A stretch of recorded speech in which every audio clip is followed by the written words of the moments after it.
안녕하십니까. 오늘은 우리가 세계에서 제일 탑이 많은 나라가 어느 나라죠? 미얀마요. 탑의 나라, 파고다의 나라고 합니다. 레너 파고다, 파고다의 나라라고 불리우는 탑의 나라라고 불리우는 미얀마에 와 있어요. 나라 전체에 5만 개 내지 6만 개의 탑이 있는데요. 가정마다 있는 탑은 다 빼놓고요. 큰 탑들만 그렇답니다. 근데 여기는 이 나라에서 가장 높은 탑이 있는 곳이에요. 100m에서 2m 빠지는 98m인데 여기 와서 지금 보시니까 아시겠죠? 온통 다 뭐라? 개금이 아니에요. 여기는 금박이 아니라 금판이에요. 여기에 전부 다 들어간 금이 우리나라 전체 금의 총량에 여기 입혀져 있는 것만 말씀드리면 한 63톤 내 70톤가량 된다는 거죠. 어마어마한 양.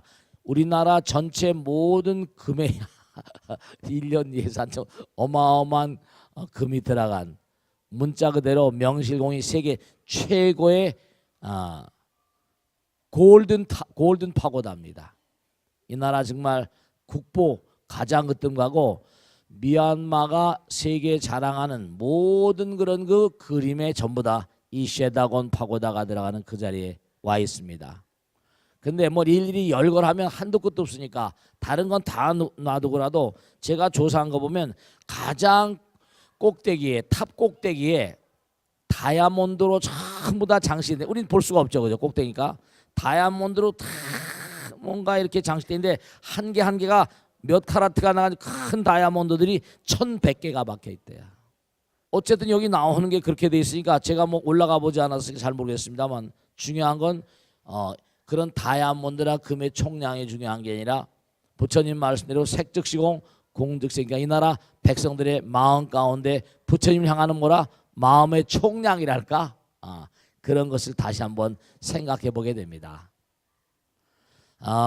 우리 한국은 여러 종교가 다종교 사회가 돼가지고 불심을 연마하는 분들도 많이 계시지만 여타 종교들도 많이 이렇게 들어와가지고 종교의 백화점처럼 돼 있는데요. 지금 여기 와서 이렇게 보니까 뭐랄까 격세지감이라고 할까 뭐라고 표현할까 전혀 차원이 다른 세계에 들어와 있는 것 같습니다. 여기 이렇게 굉장히 미얀마 분들이 많이 오시고 계시는데 전국에서 곳곳마다 기도 소리가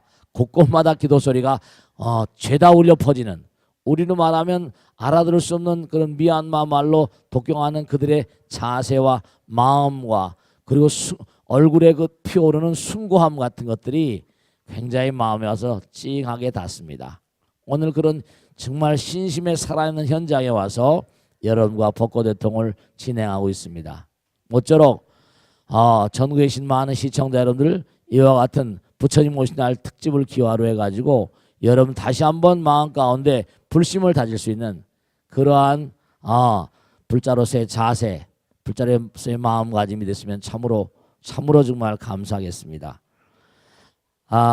중요한 건 이렇게 첫째로 하나하나 좀 생각을 해보면 이렇게 높다란 물론 저 두바이 가면 브루스 할리파라고 그래서 뭐 우리나라에도 뭐 100층짜리 뭐 빌딩 막 짓고 그러지 않습니까?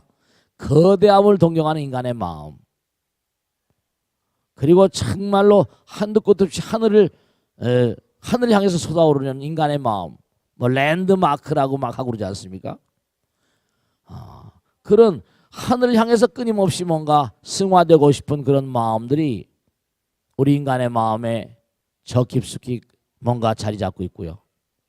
그리고 제가 언젠가도 말씀했지 않습니까? 모든 만상이 다 하늘을 그리워해요. 민물 중생들도 제가 가끔 법당에서 그런 말씀했잖아요. 민물 중생들도 다 뭡니까? 하다못해 누에도 몽고하니 고칠 짜고 들어가서 앉아있다가 뭐라? 나방이가 돼서 하늘을 향해서 날아오른다 그랬죠. 배추벌러지도 마찬가지예요. 고칠 짜고 있다 또 나비가 돼서 날아가고, 조금 지저분하지만 장구벌레도 모기가 돼서 날아가고 죄다 그렇습니다.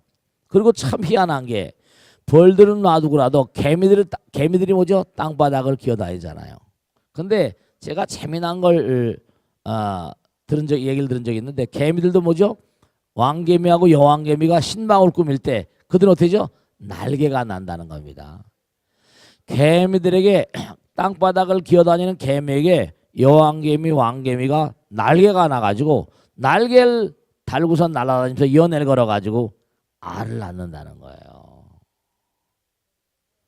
누구나가 다 무한을 향해서 영혼을 향해서 끊임없이 승화되고 싶은 마음의 자리가 누구에나 다 있거든요. 민물중생도 마찬가지고 사람도 마찬가지고 우리 마음. 근데 물질의 세계는 아무리 높이 해봤자 브리즈 할리파라거나 무슨 뭐 백몇십 층이라거나 뭐 이런 거 있지만 이제 여기는 그런 건물이 아니잖아요. 인간의 마음 가운데 영혼을 향하고 싶은 저 첨탑의 모양으로 이른바 말하면 중세 고딕식 건물도 유럽을 돌다 보면 첨탑 건물 있죠. 성당에 뾰족 세워가지고 아주 높이 세운 첨탑 건물들이 있습니다. 그것도 마찬가지 마음이에요. 하늘 위에서 정말로 높이 치솟아 오르고 싶은 인간의 마음자리. 우리 그렇게 왜 자꾸만 하늘을 향해서 치솟아 오르고 싶을 것 같아요? 우리 마음자리가 하늘이기 때문에요. 우리 마음자리가 하늘이기 때문에 하늘 그리워하는 마음들이 우리 마음 가운데 다 자리 잡고 있습니다. 그런데 중요한 게 있는데요. 우리 너무 이율배반적인 인간들이에요. 왜냐하면 하늘을 향해 날아오르고 싶음에도 불구하고 또 뭐죠? 땅바닥의 걸 너무 사랑하잖아요. 그래 안 그래요? 어떻게 여긴 지금 요번에 보살님들이 많이 오시고 거사님들이 청일점으로 군데군데 이렇게 계신데 어떻게 돼요? 여러분 가만히 생각해 보시면 여기 며칠 다니신 동안에 신랑 잊어버렸어요? 안 잊어버렸어요? 잊어버렸어? 안 잊어버렸어? 잊어버렸어요? 거짓말하지 말아요. 그러니까 이 땅에 살다 보니까 자꾸만 뭔가 그리움. 이 땅에 살다 보니까 애착.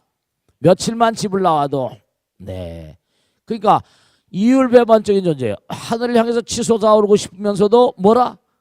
또 여기에 대한 애착이 떠나질 못하니까 우리의 삶이 항상 뭐라?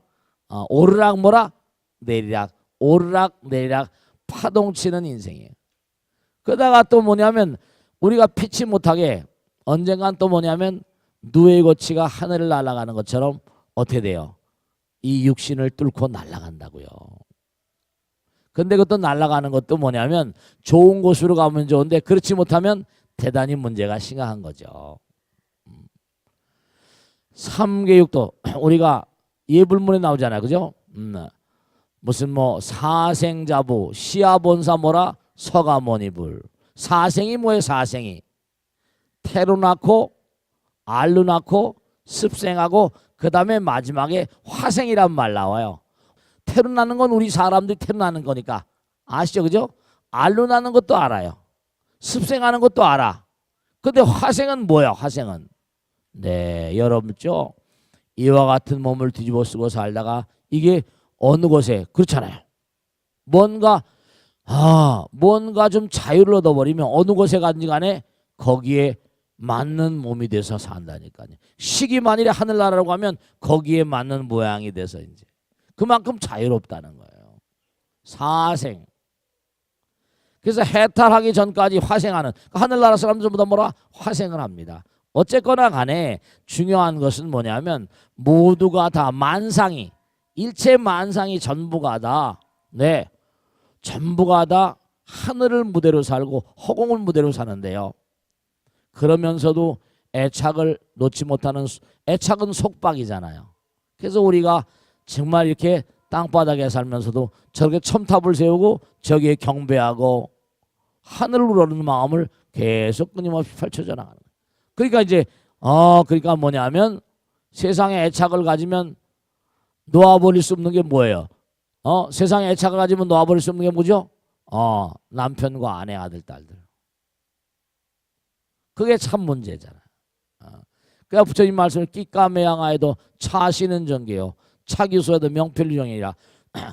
아무리 좋은 음식을 먹고 뭔가 좋은 옷을 입히고 한다 하더라도 차시는 이 몸은 정확하게 얘기한다. 파괴되는 것이 뭐라? 기정사실이에요.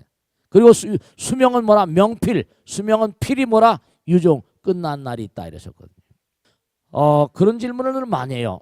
아, 스님이 남방불교의 스님들은 수행하는 패턴들이 좀 다르고, 제가 아는 스님이 남방에 가서 공부를 하고 오셔가지고 뭐 가나선하고 이러고 저러고 얘기하는데, 도무지 우리가 수행하는 방편하고 우리가 수행하는 방법론하고 여기에 방법론이 어떻게 다르고 같은 겁니까? 이렇게 여쭤보시는 분들이 많이 계세요.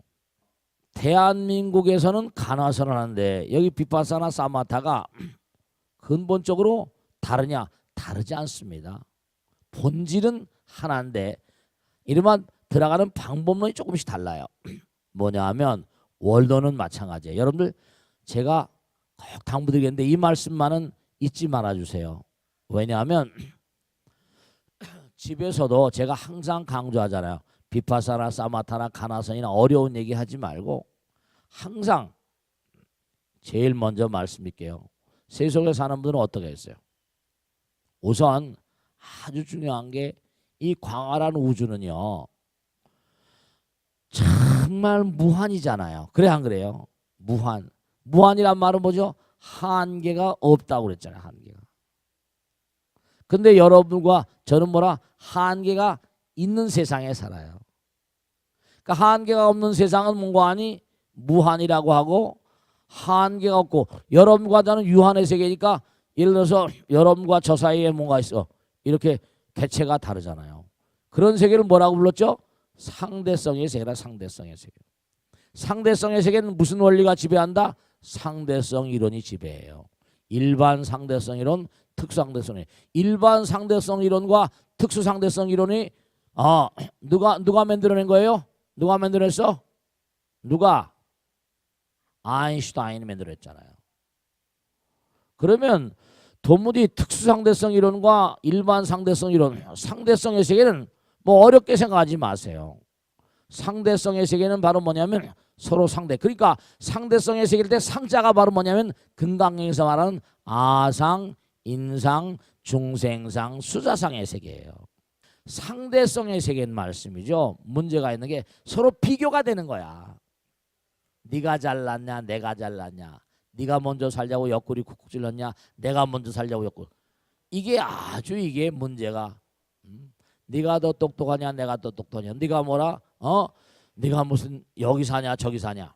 상대성의 세계는 그러니까 싸우다가 뭐라?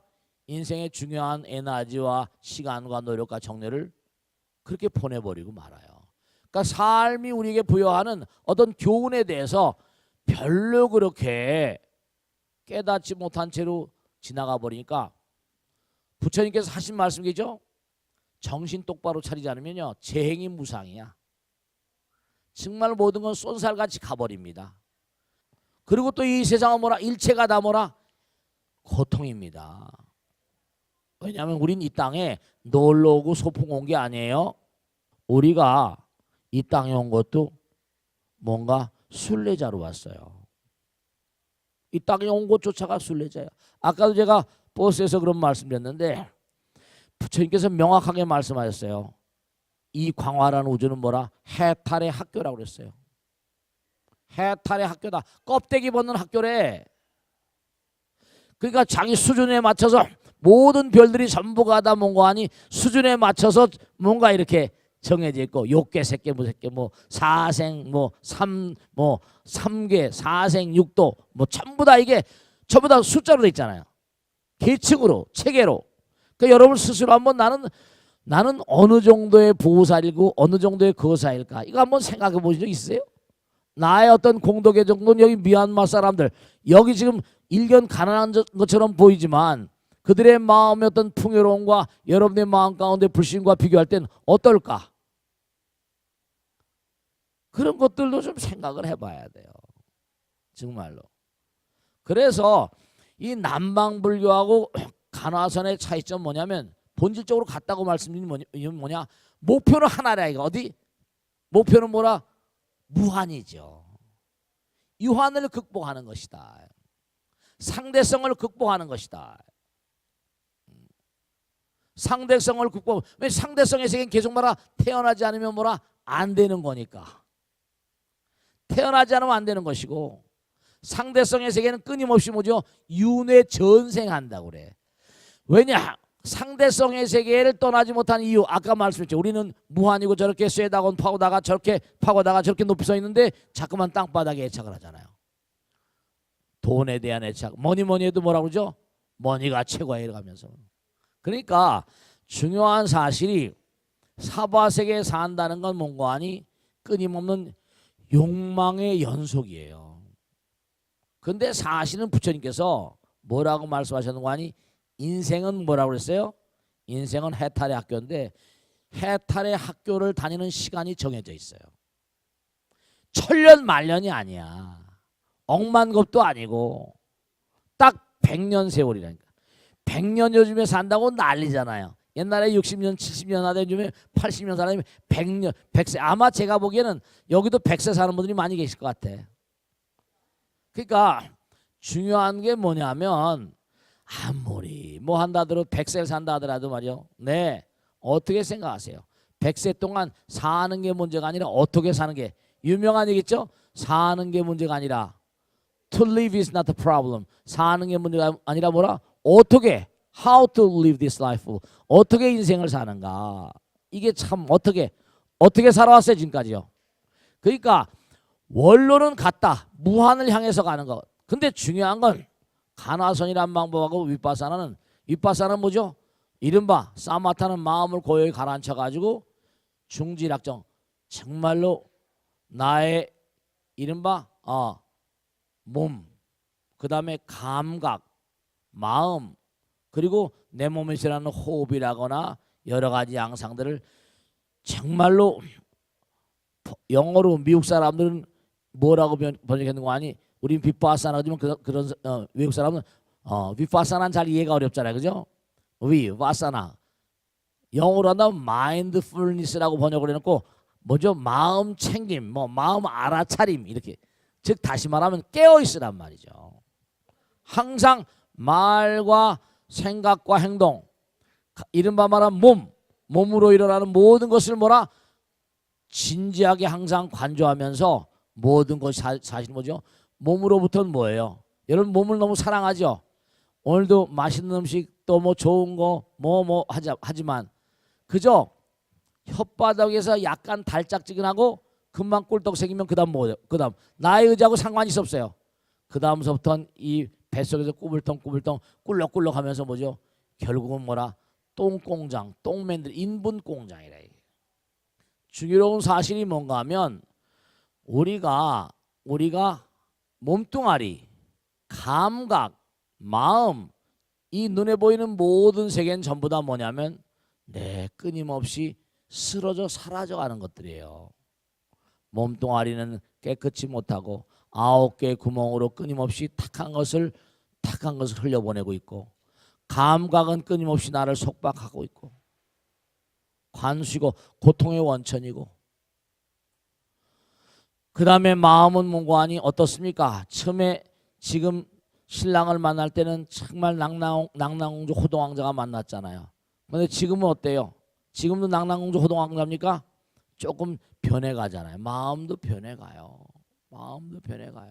그러니까 모든 게 변해가니까 관신부정이요, 관수시고요, 관신부상, 관법무하라. 그래서 모든 눈에 보이는 모든 것은 이른바 말하면 변해가는 거예요. 깨달으란 말이에요. 마음을 고요하게 모든 걸 지켜보라. 그것이 어떠한 그런 품성자를 가지고 있는지. 그래서 이른바 말하면 무한을 향해서 가는 상대성의 세계는요. 무한의 세계는 한계가 없어. 상대성이 아니야. 상대성의 세계는 제가 얘기했잖아요. 항상 드린 말씀이요. 요 손가락과 손가락 사이 요 중심은 하나밖에 없다 그랬죠. 중심 하나야. 근데 상대성을 떠난 절대 세계는 뭐라? 어디나 다 중심이라고 그랬잖아요. 어디나 다 중심이야. 그러니까 여러분의 마음 가운데도 중심이니까 마음 가운데도 어디나 다 무한히 깃들어 있을 수 있어요. 어디나 다 무한히 있어요. 그러니까 여러분 마음 가운데 부처님 계신다 안 계신다? 계신데 우리가 부처님인지 모르는 거지. 상대성의 세계는 가운데 중심이 하나지만, 그래서 윗바사나 하는 사람들은 이른바 몸을 계속 관찰해 나가니까 하나의 의지를 세워서 계속 하나로 나가는 것이고, 화두선은 뭔가하니 화두를 대는 겁니다. 이목고 무하면서 그 특히 하나에다 집중해서 계속 나가다 보니까 의심을 하게 되면 화두가 좀 더 생생하니까 의문이 강화되니까 뭐죠? 집중력이 좀 더 제고될 수 있는 위대한 종교 천재들이 만들어낸 거죠. 그러니까 결국은 가는 곳은 중심인데 그럼 맨 마지막에 들어간 자리는 결국 이쪽도 저쪽도 어디다? 무한의 자리, 무한의 자리. 무한의 자리. 그래서 사실은 이게 왜냐면 이른바 상좌부하고 대중부의 흐름 같은 건데요. 시간이 없으니까 간단히 마무리하겠습니다만은 여기 지금 미얀마 사람들의 말이 빨리어 계통, 인도말 계통이에요. 빨리어라고. 부처님 당시의 말씀이 무슨 말씀? 빨리어예요. 마가다의 가운데 빨리어. 그러니까 지금도 미얀마 사람들이 쓰는 말씨가 고대 빨리어하고 닮았다는 거 아니에요. 그러니까 지금 부처님 당시의 흐름이 아까도 말씀드린 이 쉐다곤 파오가다를 만드는 그 이유 가운데는 이 절은 뭐냐? 부처님 당시에 만들었대요. 처음의 시발점이. 부처님 당시에 부처님으로부터 불발살이 부처님의 머리에 몽관이 머리카락을 8올을 타푸샤고 빨리카라고 하는 상인이 숲속에서 수행을 하고 계신 부처님 보고 공양을 했더니 부처님께서 뭔가 이렇게 딱 불발사리가 이 안에 8올인가 몇 들어있대요. 그러니까 그 불발사리를 가지고 시작된 2500년 걸린 이 탑이에요, 이게요. 그래서 부처님께서 그렇게 이 탑을 처음에 이제 부처님 제세시에 창건을 했는데 그 다음에 어떻게 됐는 거 아니? 한 100여 년 지나니까 부처님의 어떤 그런 가르침이 쇠퇴하기 시작해가지고 그때 이제 이 제자들 가운데 여러 층이 갈라진 거예요. 그래서 상좌부는 이른바 개정의 사막, 수행을 아주 대단히 중요시하는 수행을 장로들이 상좌들 부처님의 제자들로부터 흘러내리는 그런 패턴과 그 당시에 또 젊은 대중들은 시대가 바뀌었지 않냐. 수행만 강조하지 말고 보살심을 강조하고 세상으로 해서 무엇을 할 수 있을 것인가 그걸 좀 생각해야 되지 않냐. 그래가지고 나온 게 대중부에서 부처님 인멸하신 다음에 110년경에 이른바 교리투쟁이 일었었어요. 그래서 여기는 상좌부 장로불교의 어떤 대명사 같은 곳이고요. 남방불교는 이른바 말하면 소승불교라고 그랬잖아요. 개정의 사막, 개를 굉장히 중요시합니다. 개를 왜 중요시하는가? 이 우주는 모든 만상이 법 따라 이루어졌거든요. 개를 어기게 되면 사람들은 수행에 나갈 수 있는 발걸음이 무뎌져요. 안 됩니다. 모든 만상은 법 따라 만들어졌으니까 우리 마음도 뭐라? 세속에도 물리학의 법칙, 화학의 법칙 있죠? 마찬가지로 마음에도 법칙이 있어요. 그게 근본적으로 개정의 계율이 가장 중요한 수행의 아주 첩경이거든요. 그 계율을 강조하는 게 상자부 불교고 이른바 대중포교를 대중을 상징하는 대중들을 상대하는 그런 불교를 보살불교라고 그래요. 그래서 북방불교는 대중불교에서 생각해 보세요. 수행을 표방하는 불교하고 이른바 말하면 사회에 뭔가 이바지 하는 불교하고 어떤 승단에 사람들이 더 많이 가겠어요. 그래서 이 남방불교하고 북방불교하고 갈라지면서 불교의 패턴이 좀 달라진 거예요. 그런데 뭐가 옳다 그러다 떠나서 불교의 패턴이 좀 달라지면 본질은 뭐라? 같다. 이렇게 알아두시고 크게 다릅니까 어쩝니까 하는데 그런 것은 아니고 근본 본질은 하나다라고 알아두시고 항상 어느 수행이건 열심히 중지일학정이라고 항상 이죠. 집중된 마음, 하나로 들어가는 마음, 하나는 절대고 하나는 사랑이고 자꾸만 내가 기도하고 불심을 닦아나가면서 끊임없이 수행을 하고 어느 수행법인 간에 여기 분들 보세요. 계속 방방마다 다 수행하잖아요. 그러니까 그렇게 하시면 마음 가운데 부처님의 거룩함이 함께 하시고 가피도 함께 하시고 무량한 지혜와 복도 함께 하시고 정말로 이건 먹어봐야 뭐라? 맛을 알지 찌개 백반이다 이런 말씀입니다. 아시겠죠? 질문 받겠습니다. 박수로 맞으세요. 고맙습니다. 네. 저는 청향영이라 합니다. 네, 스님, 네. 저도 법명을 받고 제가 불자로서 네. 지켜야 할 계도 받았습니다. 네. 그런데 일상생활을 하다 보면 네. 계를 엄격하게 지키기가 쉽지 않습니다. 그렇죠. 네. 비록 지키지 못할 지언정 계를 받아 지니는 삶과 그렇지 않는 삶은 다를 것 같습니다. 네, 그렇죠. 개가 왜 중요한지 네. 그리고 개를 지키지 못했을 때 네. 어떻게 참여를 해야 하는지 네. 큰 스님의 가르침을 청합니다. 네, 박수로 맞아봤습니다. 네, 또박또박 잘 질문하셨어요. 네, 중요한 걸 말씀드리겠는데 여러분 말씀이죠. 계라고 하는, 잘 들으세요. 계라고 하는 게요, 왜 중요한가 하면 우리가 계정해 사막이라고 그러거든요. 계정해 사막에서 확대된 게 육바라밀이에요. 육바라밀은 뭐냐면, 자, 계 지계잖아요. 정은 선정이에요. 해는 지혜잖아요. 뭐가 빠졌어요? 보시, 인욕, 그죠? 네, 정진이 빠졌어요. 보시, 지계, 인욕이 빠졌구나. 정진, 그죠? 보시, 인욕, 정진. 그 다음엔 똑같아요. 선정, 지혜. 그러면 중요한 게 있는데요. 아까도 잠깐 말씀드렸는데요. 우리가 보세요. 유럽의 유명한 로스차일드라는 가문이 있는데요. 유럽계 가문이에요. 근데 이 가문이 워낙에 돈이 많은 가문이에요. 전 유럽의 모든 이 그 로스차일드 가문의 일대 로스차일드는 어떻게 되는 거 아니? 아들들을 여러 낳아서 한 아들은 독일로, 하나는 영국으로, 하나는 불란서로, 하나들은 뭐라 이탈리아로 보내가지고 서로 각 나라마다 뭐라 필요한 거, 이 나라에서 필요하다면 이 나라에 많은데 저 나라는 없어. 서로 이른바 말하면 나라 간의 정보를 끊임없이 주고받으면서 일종의 그 당시엔 전쟁이 많았잖아요. 그럼 여기 군비가 필요하다. 그러면 뭔가 돈을 내주고 고리업을 하든지 여러 가지. 하여간에 뭐 이 로스차일드라는 가문이 이 행했던 그런 그 사건들은 하도, 지금도 EU라고 그래서 유럽이 통일하는데 이 로스차일드 가문 하여간에 뭐 별의별 회사들이 다 로스차일드 뭐 유니온 오일 말도 못합니다. 그런데 이 가문의 특징이 뭐냐면 워낙에 많은 돈을 가지고 움직이다 보니까 자연히 비밀이 많이 있겠어요, 없겠어요? 네.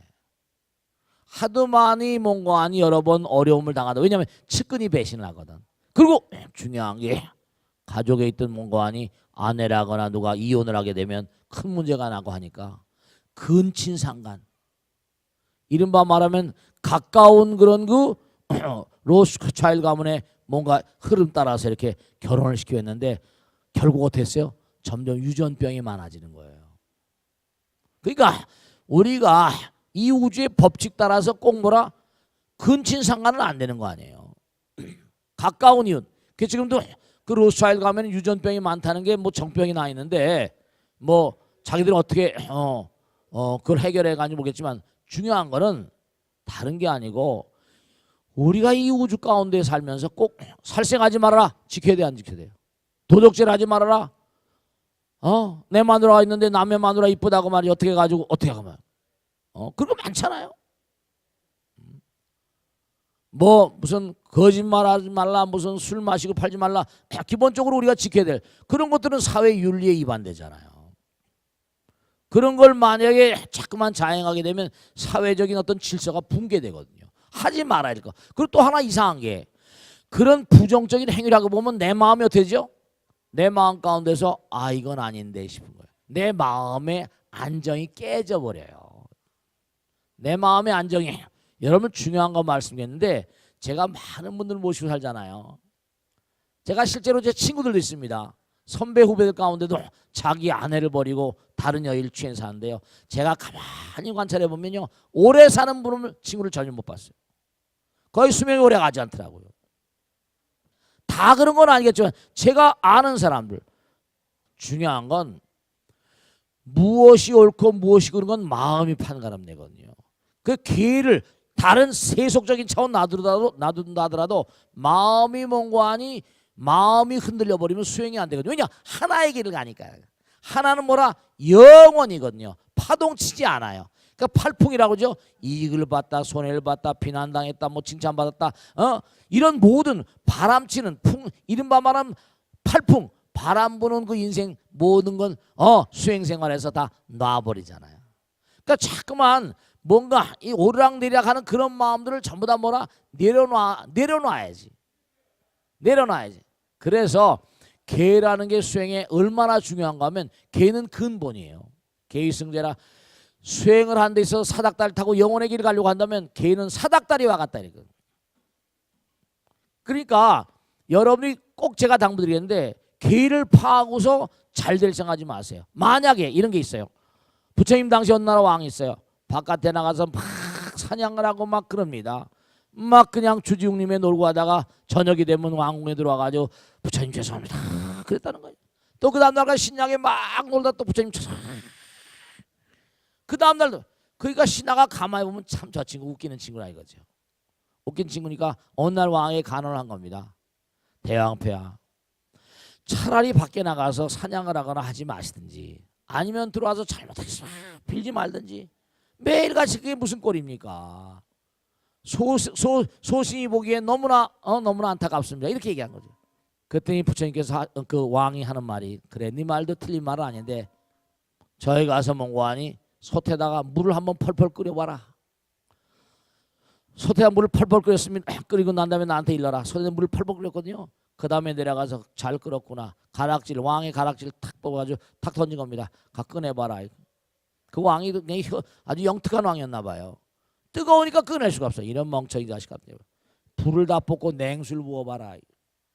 장작개비를 다 뽑고 냉수를 부어보니까 차고니까 가락질 꺼낼 수 있잖아요.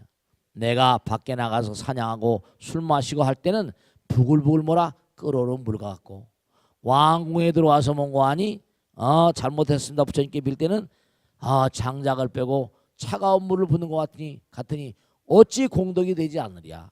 아까 똑같이 질문하신 것처럼 잘못했다라고 마음에 들면요 항상 그 자리에서 참여하세요. 내가 다시는 이런 일을 하지 않으리라. 또 다음하면 또 참여하는 것이에요. 좌수입하라. 보살계 나오거든요. 네가 보살계를 받고 앉아서 받고 서서 파한다 하더라도 몽고하니 그것은 공덕이 된다는 거예요. 왜냐하면 마음 가운데 뭔가 참회심이 들어가 있고 하지 않아야 되겠다는 마음이 들어가는 거니까. 그러니까 참회는 몽고하니 시간이 정해져 있는 게 아니에요. 항상 우리는 참회가 우리의 숙명 같은 거예요. 우리는 말과 생각과 행동으로 부처님을 그러니까 제가 얘기하잖아요. 항상 뭐라 부처님께서 제가 어제도 말씀했죠. 마음의 일기장을 쓰고 있다. 마음의 몽고하니 계속 전부 다 찍어대고 있는 존재가 있어요. 이런 참회를 해야지 부처님께서 좀 봐주시지. 여러분 정말로 그걸 아셔야 됩니다. 정말로 중요한 게 있어요.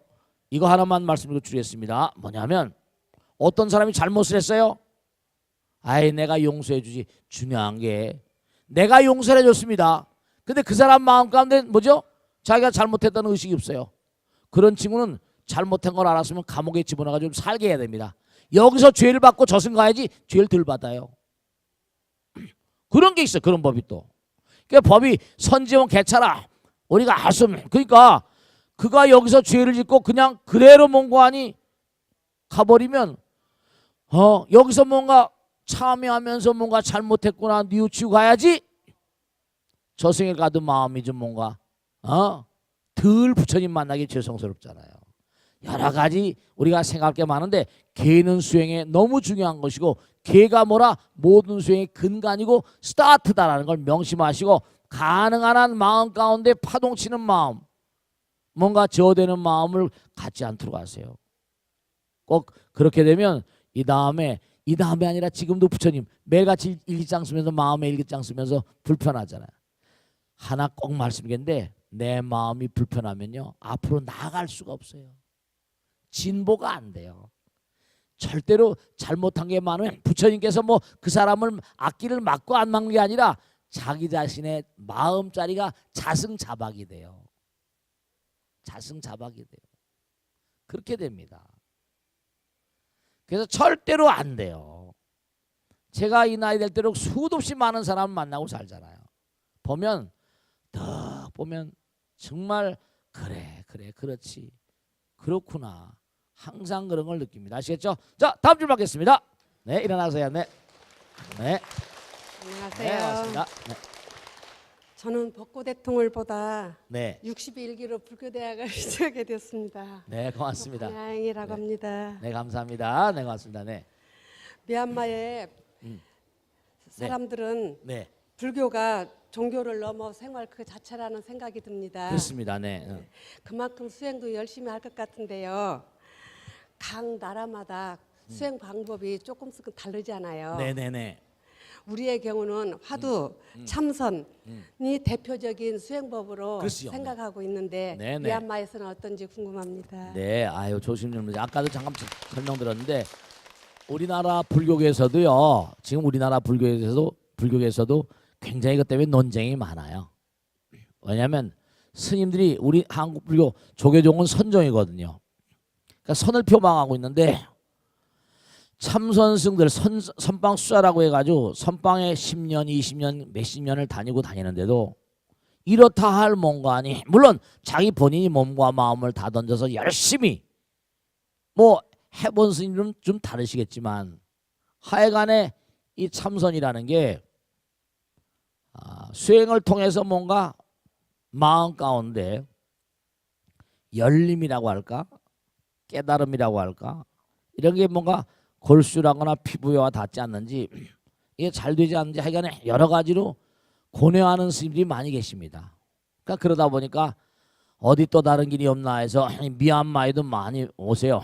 마하시사야도 이른바 말하면 지난번에 말씀 스님으로 금방 된 사람은 꼬잉이라고 수련승이에요. 그 다음에 어느 정도 이거진 사람을 우빠진이라고 하고 비군 있으면 띨라신이라고 하고 20안거 이상을 지내서 나름대로 삼장의 어떤 그런 경계가 수승한 그런 스님들 삼장법사 이른바 말하면 뭐라고 하니 사야도라 사야도. 그래서 여기 지금 미얀마 우리가 다 돌아볼 수는 없지만 마하시 사야도라고 해서 유명한 그런 그 미얀마가 세계에 자랑하는 그런 수행승이 있습니다. 그러니까 사야도 이른바 안타까운 게 뭐냐면 여기 그 마하시 사야도 승원이라거나 수련원이라거나 이런 곳은 비파사나나 사마타나 이런 게 체계가 딱딱 여 단계하고 그 다음 단계 넘어가고 그 다음 게 또 그 다음 단계 넘어가고 어느 정도 이렇게 뭔가 체험이 되고 체득이 되는 뭐 또 무슨 뭐 님이 따니 해가지고 뭐 여러 가지 또 뭐 이렇게 뭐 얘기하는 그런 경계가 있습니다. 그런데 참선은 그냥 무조건 앉혀놓고 그냥 이먹고 결제철 들어가서 방부 드리고 나서 해제철까지 큰 스님들 법문을 얼마나 듣고 내가 생활하는지 이 간화선 수행법은 대단히 탁월한 수행법입니다. 사실은. 왜냐하면 이른바 말하면 예전에 이 무슨 뭐 대종곤이에서 뭐 무슨 여러 가지 그 참선 라인에 그런 무슨 달마스님부터 뭐 해간에 쭉 우리 공부했잖아요. 그죠? 중요한 건 그들 도사들도 인체 우주에 대한 아주 상당한 완벽한 파악에 가까운 어떤 그런 그 시스템을 알고 계셨던 거예요. 우리 인간이 보세요. 화두를 챙기라고 하잖아요. 그죠? 화두는 뭐냐? 화두는 스님 화두가 잘 안 들려요. 들리거나 말거나 들고 나가는 거예요. 집중하는 거예요. 집중. 이먹고 그러면 하나로 집중할 때 두뇌 회로가 제가 말씀했죠. 가만히 앉아서 양미간에다가 딱 마음을 모으고 가만히 정조하고 있어도요. 두뇌가 맑아집니다. 회로가 일관화되고요. 그러니까 거기다 강한 strong question 이른바 강한 뭔가 아니 의문을 거는 거죠. 이 뭐고 왜 무라고 했을까? 조주 스님은 강아지에게 불성이 있습니까? 물었더니 부처님께서는 만유의 불성이 있다고 하셨는데 왜 불성이 없다 무라고 하셨을까? 왜 무라고 하셨을까? 강한 집중과 의문을 같이 가지고 가는 거예요. 그러니까 이것도 그냥 열심히 하셔야 돼. 그냥 뭐 화두를 놓쳐 그냥 부여안고 화두를 부여안고 그래서 끊임없이 집중해서 나가다 보면 화두의 어떤 그런 화두를 들고 있는 것에 대한 어떤 이런 몸과 마음의 변화가 초래됩니다. 그래서 제가 중지희락적이라는 얘기 많이 하잖아요. 알코올 중독, 마약 중독, 무슨 뭐 섹스 중독 그러잖아요. 그건 전부 다 물질 관계예요. 물질 관계를 통해서 뭔가 그런 건 전부 다 중독이야. 독이 됩니다. 빠지면 헤어날 수가 없어. 근데 마음의 세계 영혼을 가는 건 뭐라? 중독이라는 게 아니라 중지희락정, 선정산매 가서 부처님 길 가는 거예요. 그 부처님께서 하신 말씀이 부처님 마지막까지도 악마와 싸우셨다는 게 바로 그런 거예요. 그러니까 몸과 마음을 다해서 정말로 수행을 해보시면 그런 경계를 정말 체험할 텐데 내가 금생에 뭐 하겠나 그런 생각하지 마세요. 그런 생각하지 마세요. 우리 법당에는 나오는 보살님은 한 분은 75인가 70몇인데 뭔가 딱 체험을 하고 보니까 도저히 그 체험된 상태를 그러니까 그런 것도 있어요. 참선하다 어떤 경계를 체험하잖아요. 그럼 뭐죠? 또다시 체험해보고 싶고 또다시 체험해보고 싶고 그러니까 불어 자기 발로 걸어서 문문관에 하루에 20시간씩은 문문관에 자기 홀로 들어가서 홀로 정진합니다. 그런 체험을 실제로 그렇습니다. 실제로 자기 몸과 마음을 던져서. 근데 그게 무슨 도락처럼 그러니까 몸과 마음을 던져서 끊임없이 해보면 열리는 하나의 세계가 있다는 걸 명심하세요. 그래서 제가 마지막으로 말씀드렸는데 보세요.